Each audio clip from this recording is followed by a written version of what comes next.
I think I said I wanted brighter lights. Brighter! Kailin, are you ready? Yes.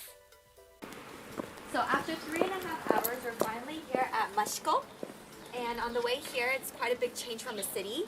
And I'm really looking forward to the pottery and the things that it will bring because I think it's completely different to what we're used to. So, come on over.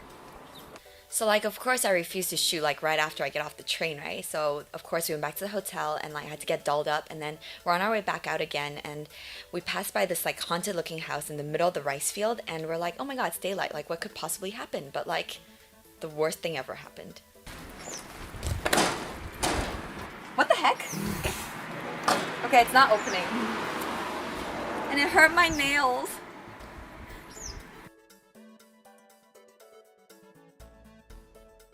So then we arrived at the Mashiko festival and things started to get pretty sexy.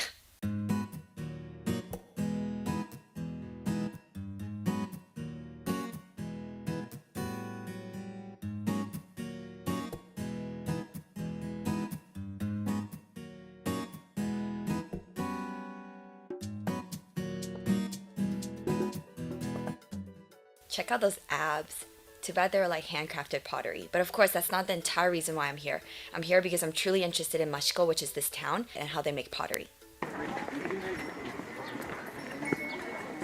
you guys think we'll see them make it, burn?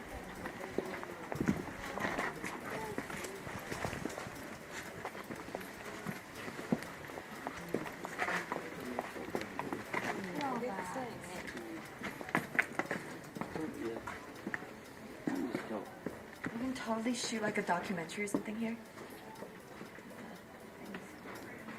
Not only were we able to see potteries, but we also came across aizome, which is a Japanese blue dye, and it was really traditional because they have to dip it in smelly pits and coat it over and over again, and we got to shop a lot in the shop, and it was really beautiful just seeing the fabric move with the wind, and it's like a piece of artwork. Afterwards, I think the crew felt a little sad for me, so they finally let me do some shopping.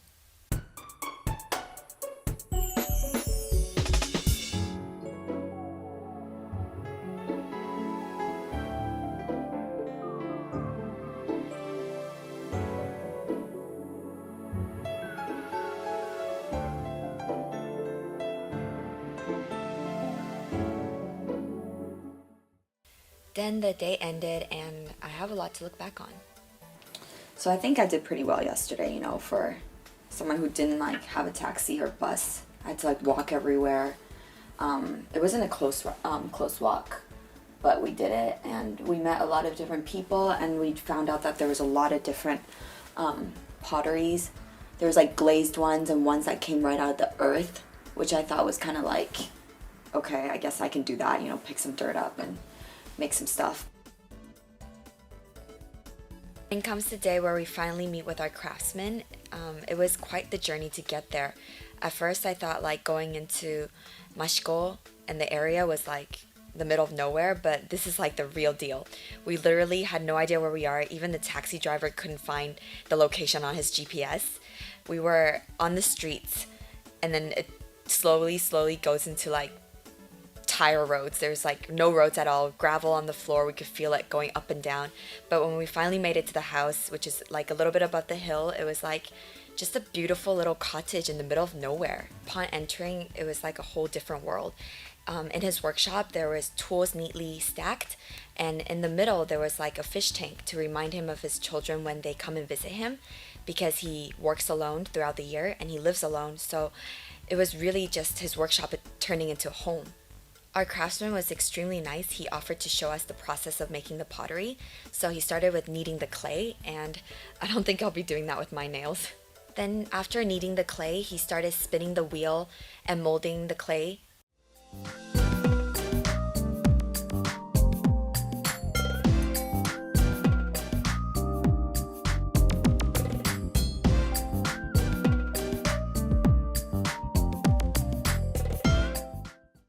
After the workshop, we entered the main room of the house, and looking at it, I think it's probably his trophy room because it was filled with only his final products. And if I had a trophy room, I would probably fill it with earrings. I think coming in and visiting the studio and workshop definitely makes a difference because I view it in a different way. Whereas yesterday I feel like I'm just a customer, but today I'm actually getting very personal and actually knowing where his inspiration comes from. It feels really different. The crew and I were invited to some coffee later, and from the coffee mugs to the plates were all of his works. So not only does he make a career out of it, he lives with it. It's like a part of his lifestyle.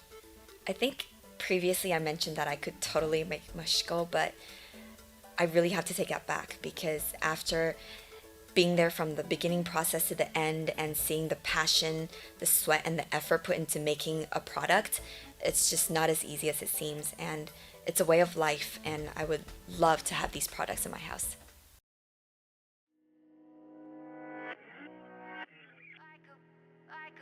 Like a bullet train.